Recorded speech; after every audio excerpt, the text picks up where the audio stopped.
Tahu-tahu menteri nyolong pulau. Iya, Aceh lagi tenang, lagi damai, enak ya.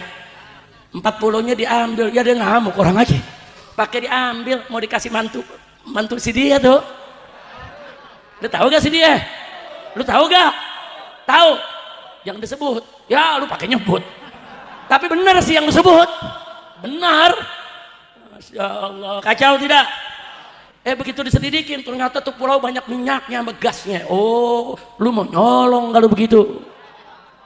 Ya kalau Aceh yang pegang dia nggak bisa nyolong, dikasih mantunya si dia tuh. Nah, kalau mantu si dia kan ya sama-sama maling. Nah, jadi gampang nyolongnya. Gawat tidak?